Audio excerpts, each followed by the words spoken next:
Hi everybody, this is Tagu speaking, and I'm going to try to show you today how to put a kesa on and off.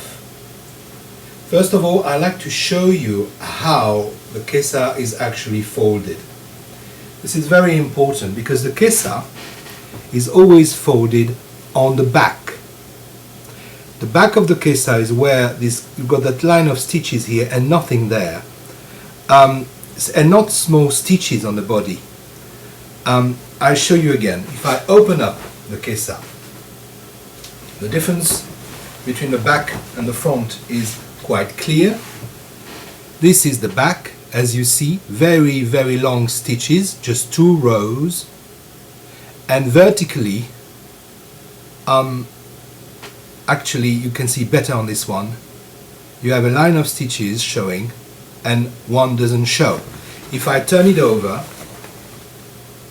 you have 3 rows of stitching on the frame, and you clearly have, for instance here, you clearly have 2 rows of stitching on the stripes. So that part here goes inside. So when it's folded, the back is showing, then you fold this in 2, and then you get this part here. It's going to help you to actually put it on, so it's got to be on the top like that. And then if you can have a clear view, that has to be folded that way, with this on the top, and this eventually be folded this way.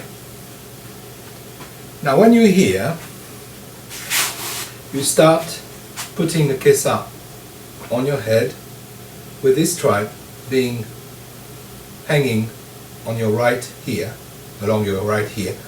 You do gasho and you recite the Sutra of the Kesa in any language you fancy. Japanese, English, French, sea creatures, bird language, insect language, whatever. And then you get the kesa gently in your hand, you touch it 3 times with your forehead, and you put the kesa on your left shoulder, making sure that that part with the stripe is on the top.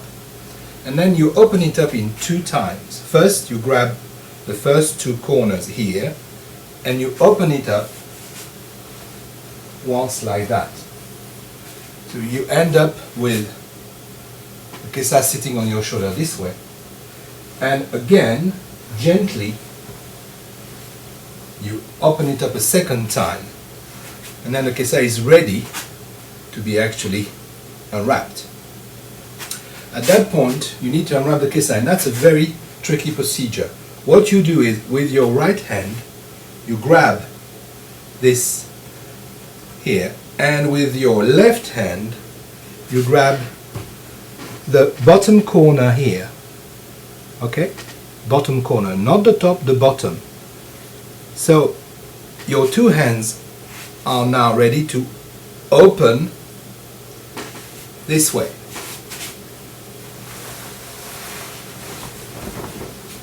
Now the kesa is sitting on both your shoulders. What you need to do is to bring this ear on top of your left shoulder, and unlike with the natural traditional Soto kesa, you have to put the frame inside slightly and make sure that it goes under your koromo sleeve, and then you join these 2, one here, should be here, and one here. You join them, making a knot, not too tight, and at that point you're left with this bit that you can put on top of your shoulder and tuck it in once, twice, and 3 times, making sure that it forms a real good shape. It's really well tucked in.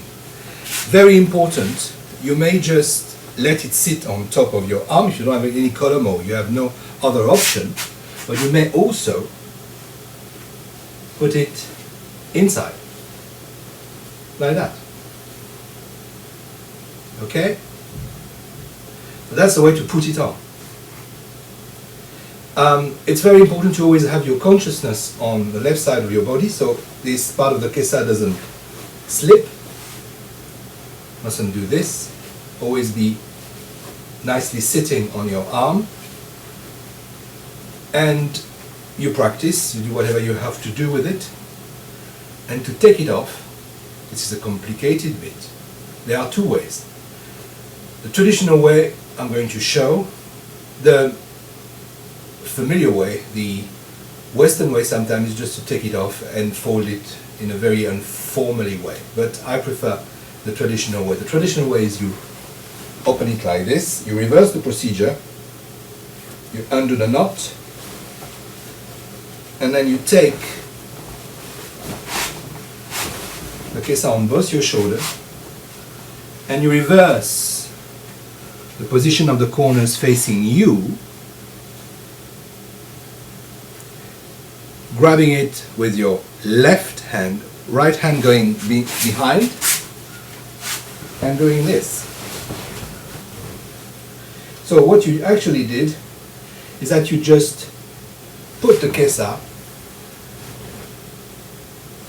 with the outside in, and then you do exactly the same using your head, grabbing with the right hand and behind, and then all you have to do is to let it sit, do this movement, and array, it comes back to the original position where you can actually fold it like that.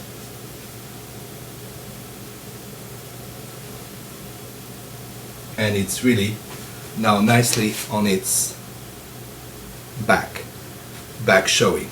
Now it looks pretty complicated. I'm very much aware that it's not a very easy procedure, and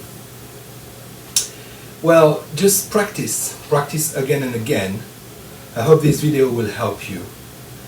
Of course, it's not for people starting zazen, it's for people having a kesa already and wanting to actually do it properly. One more word, the kesa usually should be put on as you are kneeling in this position with the body straight, forming just sitting on your knee and everything up. But that's the traditional Japanese way. Generally in the West, people just do it standing, feet together. That's it really. So enjoy your kesa practice and talk to you another time. Bye bye.